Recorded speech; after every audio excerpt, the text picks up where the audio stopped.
Welcome to Jags Drive Time with Ashlyn Sullivan, John Oehser, and Brian Sexton. Jags Drive Time starts right now.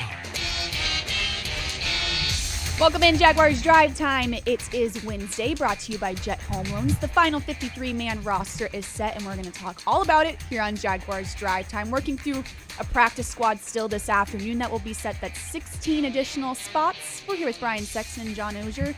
There's a lot of moving parts this week, and we're just trying to keep up. Well, there'll be a lot of moving parts today.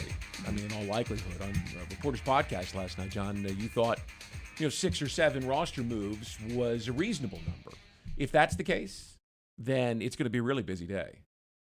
Well, plus you're putting the practice squad together. Yes. 3 or 4 is reasonable, even if the coach doesn't say, I'm uncomfortable with 3 running backs, 5 wide receivers, and 3 tight ends. And 8 offensive linemen. So, well, there'll be a roster move. A.J. Cann's not on the roster right now. Oh, that's right. Which is why it's at 8. There'll be a roster move to bring him back at some point. So, again, you guys heard me say it over and over again.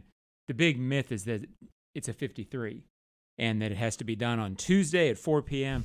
That's the date they have to get down to it. But the bottom line is there's 16 more in the practice squad. I would anticipate 10 guys in the practice squad playing roles this year. Yeah. It happens that way. And, it'll be an evolving 53 this week. It's interesting with this extra week in the preseason. It's an extra week to massage the roster because normally you'd set your roster, get your practice squad, and then Tuesday, 4 o'clock is that deadline where if a player is on the active roster, a vested veteran, they are guaranteed their salary for the entire season. So you'll have 2 weeks now. You have this week before next Tuesday where you can put players on and put players off. More time to massage and maneuver where the roster is concerned. And I'm with John. I'm starting to think because you have that first position overall, there's no reason not to exercise it if there's a guy you want. Absolutely agree. Big thing one is who is in. Players like Andrew Wingard, Taven Oehser, and could be seen as somewhat of a surprise earning a spot. There will be 16 additional spots like we mentioned this afternoon. Coach Meyer would like to keep all of the guys basically that didn't make the cut yesterday. Had 0. That was a very difficult today. The good thing is this practice squad has been enhanced over the last year and a half. So I think we had to trim by 27, but 16 of them are going to come back tomorrow at 1 o'clock, and we're still working through that as we speak. So that was a little bit more easier to deal with than just see you later. So we have a good chunk of guys who plan on, if they don't get claimed, coming back. All right, big thing two is who is out. Well, 8 receivers are out there. So is my prediction that they'll keep 7 receivers on this roster. Also, there are 3 running backs. So, Coach Meyer, there's still work to be done on this roster, right? That's concern number 1 for me. We got Dorsett is dinged right now. We brought in Devin Smith, and he goes out there and makes a catch that I haven't seen our guys make. So, but he's also had 2 ACLs. He's an older player. But he gives you the top end he can knock the top off the coverage. That's my biggest concern, and also 3 running backs with ETN being out. So that's 24/7 conversation as we continue. 24/7 conversation. I have the feeling that Trent Baalke and this scouting staff probably need a cup of coffee this morning. It was, I'm sure, a long night. And that is the biggest thing that I think I'm worried about is this wide receiver position. And I was one to say, okay, you're going to keep a lot of guys, and that makes the most sense. And I was surprised cutting guys like Dorsett and Laquan Treadwell. I understand they were injured, but I, for one, was surprised by that. Yeah, I was surprised they cut Dorsett until Urban talked about the fact that he had the hammy. And again, I think Dorsett fits into that role of a guy. If there's this many guys you like, meaning Dorsett, Treadwell, Colin Johnson, coming up, Brian, there were others who got released. I think people were surprised with. Farrell Cooper. Jeff Cotton Jr. was a guy who. If you do the math, and this is not to be cold, then it's not good for the player. But for the Jaguars, they're figuring they've got 5. We like all 4 of these. Well, a couple of them are going to be around to re-sign if we want. So that, I think, played into, okay, we like 3 or 4 of these guys, probably equal, but we really like these defensive linemen that if we put them out there, they're going to be gone. Yeah. So this was roster management. And I think the reality is, I think because we saw them on the practice field, maybe overplay the receiver core a lot. There's 3 or 4 guys that they really, really like. The others, there's a lot of NFL players out there who can make the plays that Laquan Treadwell, that Philip Dorsett. You know, I'm not diminishing those guys, but I think they looked at it and said, if we lose these guys, we can go get receivers to do these jobs. Maybe we can't go get corners or defensive linemen, the numbers that they kept. Well, and remember that, the scouts look at every player who comes out in the draft every year, and so they've got a running tally. There may be a guy whose name you've never heard of in Minnesota or for the Los Angeles Chargers that they're waiting, they're anticipating. They go through and look, and they count rosters as well. At cornerback, at defensive line, at every position, there are guys that they are targeting, thinking if that guy gets cut, number one in the waiver wire, you can do this. We're going to go grab him. He'll be the guy. So what I thought was interesting was I really think they only have 4 receivers on the roster right now because Jamal Agnew's a converted cornerback, a kick return guy, and he didn't show me any hands during training camp. I never looked at him and thought, oh, okay. He's got the hands of a wide receiver. In fact, there were a couple of drops that made me think, yeah, you're going to keep him. He's not going to be a receiver. He's going to just be your return guy. So you've got 4 guys there now. It won't surprise me at all for them to go pull one of them back. Mm-hmm. I thought it was interesting. Coach Meyer was saying, okay, well, how do you address today? And he was saying it's almost like free agency all over again. I'm going to make calls. I'm going to figure this out. But you see all these receivers on this list, for example, and you have to decide, okay, what stands out? And they're all available. Well, keep in mind, the waiver wire guys are those guys that you can go and grab. The guys who are released are guys that become free agency. So there's 2 different things going. Yeah. You're signing guys that you're grabbing guys off the waiver wire because they're not fully vested veterans. They don't have a choice. If you grab that guy, he comes to Jacksonville. But the guys who are released are vested veterans who are guys that you have to go sign. And I've got to think that played into it. If they were sitting at 14 on the waiver wire, perhaps they make different decisions about wide receiver or running back. Sitting at 1, they know that if they happen to lose one of the guys they waive, they know that there's probably a guy out there who's going to get waived that is the equivalent player. And again, when they talk about these things, it's more, look, we don't want to lose this guy, but if we do, we have plan B over here at corner or over here at defensive tackle. Maybe plan B is not quite as appealing as the plan B at running back. Give you guys, and there really aren't any surprises now because the coach explained everything that they were doing. But there is one guy. On draft weekend, there were 2 players that the coach pointed out was being projects, guys that need time to develop. One was Jordan Smith, the outside linebacker, defensive end from Alabama Birmingham, and the other is Jalen Camp. Camp is one of those guys, by the way, that could make his way to the practice squad because they like him. I was a bit surprised that Jordan Smith made the active roster. I mean, I saw some things, some flashes of him in the preseason, but he was one of those guys that was identified as being that long-term needs time guy. But for the reasons that you enumerated I wasn't surprised, earlier, and I'll tell you why. The defensive end pass rusher is significantly harder to find that skill set than it is a wide receiver. Right. You release a wide receiver, and you can go get multiple wide receivers to come in and play immediately. You release a pass rusher that you think has some skills, and that guy is getting pulled up because people have seen the same skills that you have, and it's much rarer than it is to find a wide receiver. Well, making the active 53 surprised me because I didn't know that I had seen enough from him. I mean, obviously, the height, the length, the size of his hands. He had a couple of rushes where he impacted the quarterback, made him pull the ball down and throw it again. Of course, it's in the second half of the game. But clearly, he's not as raw as they thought he was. Or they've done a really good job coaching him. Probably somewhere in also, he's a 4th-round pick, which means some other team. And they moved up to get him. Right. So they believe that he had, top 120 in the draft value, top 150. So they're feeling if we let him go, some other team that had 150. The surprise was value. that the coach went out of his way to say on draft weekend, that's going to take time. Right. And the other side of the coin is you obviously didn't have enough linebackers to create the competition that would push him out. Yeah, totally agree. All right, and that is big things. We have much more to talk about here on Jaguars Drive Time. When we come back, some this or that here on the Jaguars Digital Network.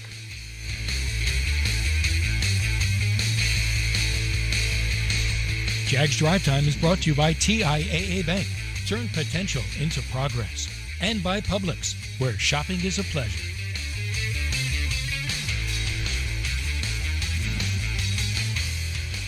Your family isn't like anyone else's. Your home shouldn't be either. At Dreamfinders Homes, you can build the home of your dreams in one of their 30-plus communities in Northeast Florida.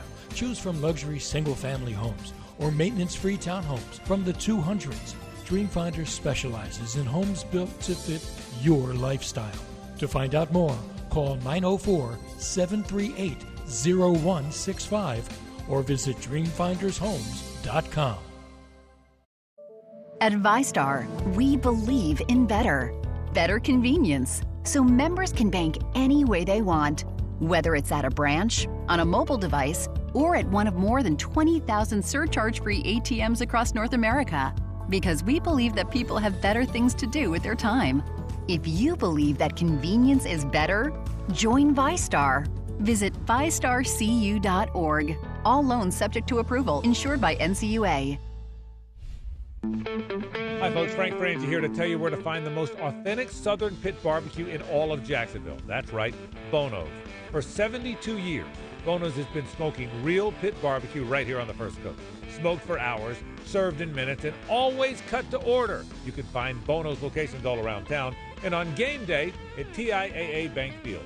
Bono's is the official barbecue of the Jacksonville Jaguars. If you want great barbecue, head to Bono's today. If you don't see a pit, it ain't legit.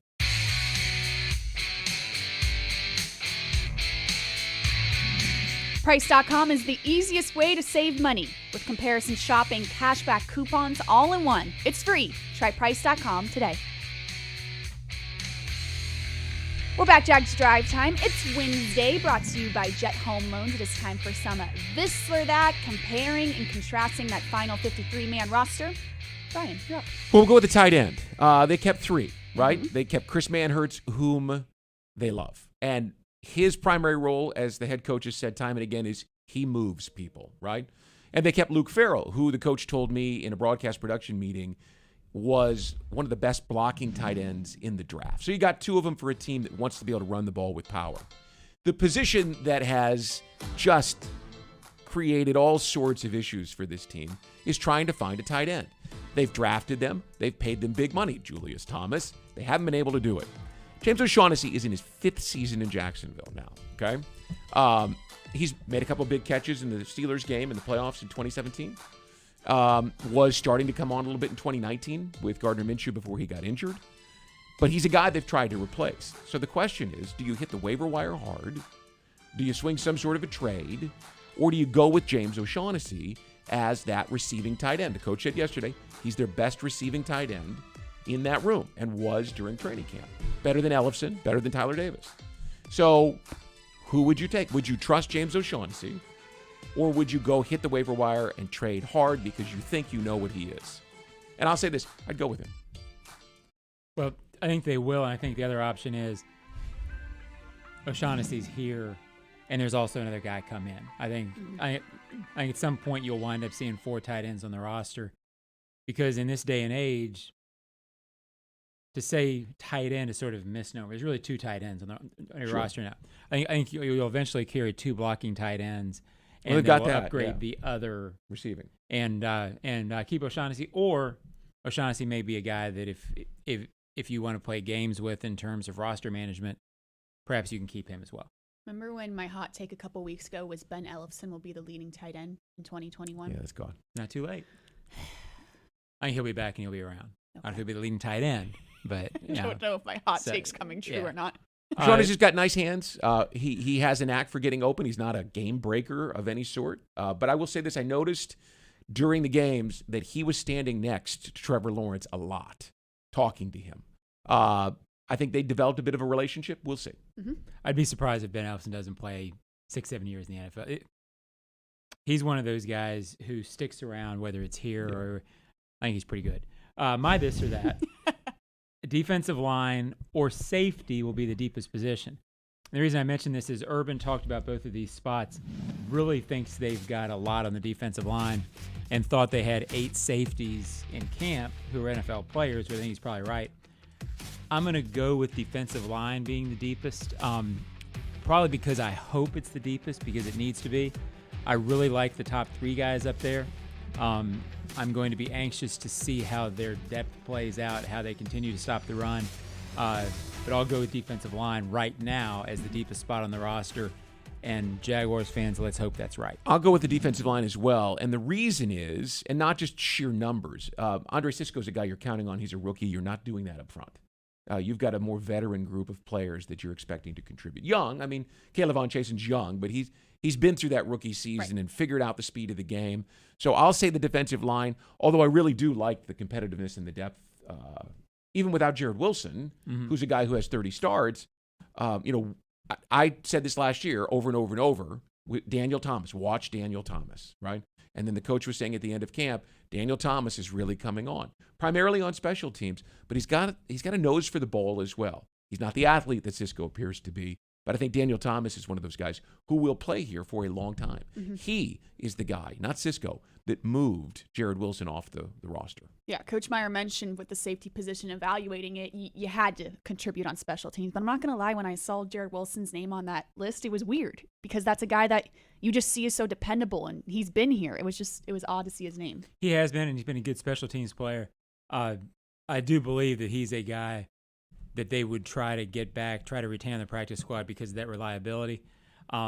At some point, if you're going to improve from 1-15, you need to improve the roster overall. Yeah, you bet. And that's what happened in the safety position. He beat the odds, by the way. I mean, people forget he was an undrafted rookie. He was here in 17. He's played a lot of football. Like to see him back, but at some point, those guys, they're always in the mode of being replaced. His career's not over. A special teams guy who can also play safety, that kind of experience. Yeah, I'll bet he plays 3 or 4 more years in the league, either here or bouncing around. He'll be on the else. roster. So, good guy, too. All right. Great My guy. this or that is kind of a headline from yesterday afternoon. And the this or that is head coach Urban Meyer. Would you like him to lie, or would you like him to be for real and say what every other team is thinking in this situation? Head coach Urban Meyer made news about the vaccination status of a player and how he said it did play a little bit of a factor in who you keep. So, should the head coach lie, or should he say what every other team is thinking at this point? I'll pull up Peter King's tweet right now, which I thought was very honest in this situation. Of course it's a factor, and he tweets out, "I could not agree more. It's the 48th spot on the roster, Sam.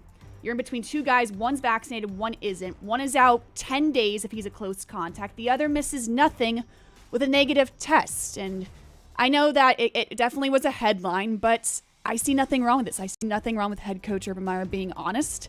And of course, it's a factor at the bottom of the roster. Well, he kind of gave you a hint when he started talking about Josh Allen's situation, right? He said Josh Allen was one of those guys. He put the asterisk there. I don't know whether I can say this or not. Didn't have the vaccine. And then he did. But he said it. Which I kind of like too. Sure. It's my nature. But he talked about how punitive it was that he didn't have COVID, that he didn't test positive, but for 10 days, he had to be sitting on the sidelines. And that told you right there, they're considering this thing, as everyone is, because forget Josh Allen, because you're not going to cut him. But when you're looking at guys you're depending on, right, a gunner, I had this conversation with someone this morning who didn't quite understand why he would say that. When I said that 10 days for just a close contact for someone you're depending on as a gunner on special teams or a key component in your nickel package, right, one of those safeties. And he has to miss a game. Or just managing your roster. Yeah. It's a pain of everybody. Look, this was not a moral statement by Urban Meyer. But the rules, the way they're set up. It's about what's my best way to manage this team to make sure that I've got as full a roster every week as possible. Right. Well, the way the rules are set up, it's obvious. It's the NFL's rules that caused this situation, not Urban Meyer. And the NFLPA and the NFL collaborate on all of the COVID protocols. I mean, you saw this week that it was the NFLPA that was pushing hard for vaccinated players to be tested weekly instead of every 2 weeks. So the NFLPA is going to investigate it because they've got to take care of their constituency. They've got to talk about this and see if there's another issue they need to change. But the reality of it is that what they're doing is perfectly allowed in a private organization, right? They're not requiring that a player have a vaccine, but they're saying if you don't, which is, by the way, what a lot of us hear out in society. Yes, I saw nothing wrong with it. And I saw the tweets and I was like, oh no, I have to say something about this. And you did. I did. Yeah. It was my this or that, presented by Price.com. I'd rather have the truth. Right between the eyes. Let's hear it. I picked the truth. Me too.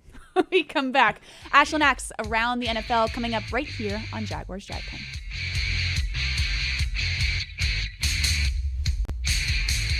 Jags Drive Time is brought to you by Dreamfinders Homes, homes that fit your lifestyle, and by Baptist Health, changing healthcare for good. Your family isn't like anyone else's. Your home shouldn't be either. At Dreamfinders Homes, you can build the home of your dreams in one of their 30-plus communities in Northeast Florida. Choose from luxury single-family homes or maintenance-free townhomes from the 200s. Dreamfinders specializes in homes built to fit your lifestyle. To find out more, call 904-738-0165 or visit dreamfindershomes.com. A lot has changed in 60 years, but there's one thing that remains the same. Our commitment to our customers and to our community. There's no place like Jacksonville, and there's no place like Gate. Thank you for allowing us to serve you, past, present, and future.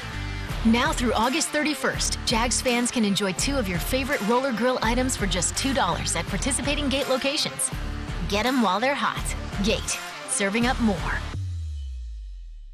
Pinpoint, the official signage partner of the Jacksonville Jaguars, helps business decision makers like you maximize the impact of their brand. Your company's identification, advertising, and even the words you use make an impression on your clients. With Pinpoint as your coach, you can make sure it's a good impression. Pinpoint provides the creative design and production services for anything you need to enhance your brand, from custom signage to complete marketing solutions. Step up your game with Pinpoint and create the ultimate brand experience for your clients. Visit experiencepinpoint.com.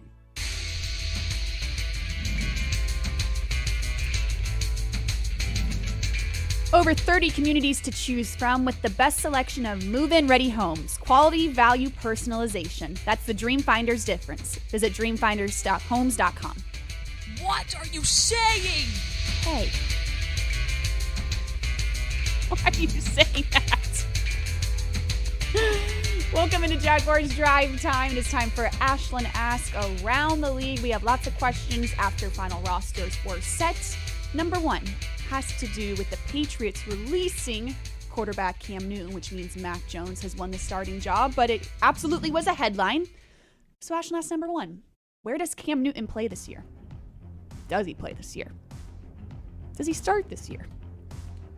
Is he on a team? Maybe picks a new hobby. We'll see. John? Well, I'm going to go, I don't necessarily believe this, but I think it's a possibility with nowhere. Only because he, he's not the same guy that he was. But even beyond that, you wonder with the COVID thing, he's clearly unvaccinated because that was an issue in New England. I believe I'm right on that. You are. So,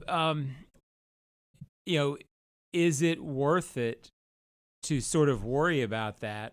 And I'm not saying he's the only guy who's unvaccinated. Clearly he's not. But I don't think it'll be nowhere, but I think it may take longer than it would in a normal circumstance. I say Arizona. Arizona. And maybe it's that I still think Kyler Murray is due to have someone fall on him. I mean, someone big wrap him up. Although he's been durable so far. Cliff Kingsbury is really the driving force in my thought on this, and that is that he's an unconventional coach. He's willing to do things that other coaches might not be. So I'm going with Arizona because he's a big, strong-arm quarterback, just like Kyler Murray, right? And man, can he run, as he proved the last 2 years. The guy can run. So I would say Arizona. I like that. Just a random thought out there. Cincinnati was another that I considered, just because you've got Joe Burrow coming back from the knee injury, right, and a strong-arm quarterback might fit in there as well. Maybe Philadelphia, too. I was thinking Dallas as well. You don't like that. I do. Dak Prescott, it's up in the air. See, I think Dallas is a place where Jake Luton could land. You know what I mean? A young developmental quarterback. Connor Rush is better than Jake Luton. I didn't see it the other day. So. No way. I mean, I think that there are young quarterbacks out there. And look, their salary cap is in a situation with the quarterback and the amount of money that they're paying. That new contract, yeah. That you need a young developmental quarterback behind them. And Luton's the guy we didn't talk about at the top that I was surprised. And maybe he gets through waivers, but there aren't a lot of places in this league that wouldn't like to have a young developmental strong arm, especially with COVID and the quarterback situation and all that. So. I like that. A nice hot take from you. Yeah. All right, Ashlyn, that's here. number 2. Regular season coming up. Week 1, the Jaguars travel to Houston, Texas.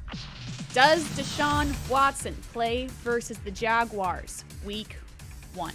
It's time to start game planning, so we got to figure this out, John. Yeah, well, this is easy. This is a hard no. He never plays for the Texans again, so he won't play Week 1. And I happened to have, in preparation, I talked to John McClain of the Houston Chronicle last night. He says the reporting out there nationally is so wrong on Deshaun Watson. John's as inside the Texans as it gets. He's of the belief that he never plays for the Texans again. He'll be on the roster.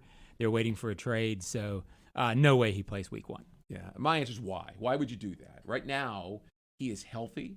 He is a guy that has maximum value. But if you put him out there and he gets hurt and creates a question mark at all, if you ever do get the ability to trade him, meaning someone is willing to give you what you want, or the league clears him, or the legal system clears him, you want him to have maximum value. You just wouldn't risk it. Wow, John, I like the preparation. Way to go. Yeah, every once in a while. Yeah, that's what you I'll do. throw you a bone. Yeah, all right. Ashlyn, that's number 3. Now that the final roster is set somewhat, what are you most nervous? Who are you most nervous to play if you're the Jaguars? So what are you saying again? You're Say- saying which team looks to be the best team? Yes. Say you're The head team you don't coach Urban match up Meyer, with. and now you're looking at all these rosters. They're set, and you look at that one game, and you're like, eek, that could be a tough one. What's that game? Who's that team? Do they have to actually be playing them or not? Yes. Oh. That's key. Really? Yeah, here's why. This team is better against the run. I believe they're better against the run. Derrick Henry is capable of making them look like they're not better against the run. It's just, this is the team that this team has to get over. They just have the Titans are not a great team, but they overpower this team. I want a tough team that can run the ball and stop the run. I look at that Titans and I think that is a massive challenge still. Still. Yeah. They I'm just trying can't to get remember over it. what outside the division. I'm drawing a blank on opponents. Yeah. I'll say Seattle. There we go. Why this one? I'll say the Rams. 'Cause I think they're pretty good, and they go on the road against them, and they're really, really talented, and their defense can pressure you. I don't know that this offense yet. I think that team will be a huge test for this offense. I think this Jaguars defense is going to be better than I anticipated it would be in the offseason. And we saw what Matt Stafford's capable of last year here. I Yeah. mean, when he gets hot. Right. I think the Rams defense will be the ultimate test for a Jaguars offense that I think will be developing most of the season. Because of Trevor Lawrence, they're going to have a chance. I don't know that they love yet their wide receiver position, meaning the Jaguars, I think they want to be faster. I don't know that it's going to be as potent without Travis Etienne as they hoped. Yeah. So I think there's going to be a lot of questions. The Rams are going to be a tough test because of that. All right. I like it. That is Ashlyn Ask around the NFL edition. When we come back, some closing thoughts here on Jaguars Drive Time.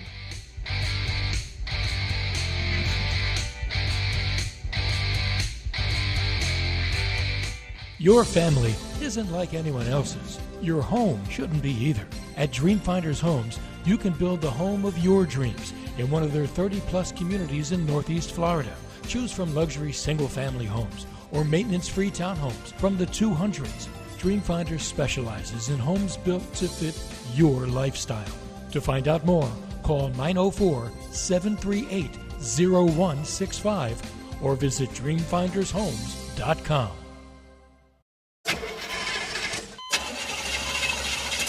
It's a fact. All cars will eventually break down. If you have CarShield, you can protect yourself from the high cost of auto repairs. And they're America's #1 auto protection company. Your transmission, engine, and car's computer system are all covered. Get the ultimate vehicle service protection. Call CarShield now at 800-471-1223. That's 800-471-1223. At ViStar, we believe in better. And what's better than saving up to $5,000 in closing costs when you buy or refinance a home? With a ViStar no closing costs mortgage, You'll get a great rate, no hidden fees, and like the name says, no closing costs up to $5,000. If you believe saving money is better, join ViStar. Equal housing opportunity, insured by NCUA. All loans subject to credit approval. Offer not available on VA and FHA mortgages. For more information, visit vistarcu.org.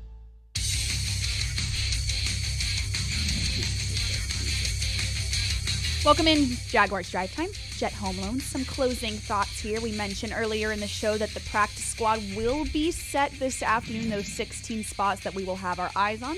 So stay tuned to Jaguars.com for that. We also have some press conferences. Offensive line coach George Warhop speaks to the media along with some players this afternoon. Then we'll be back here right here tomorrow morning on Jaguars Drive Time. Thanks for tuning in.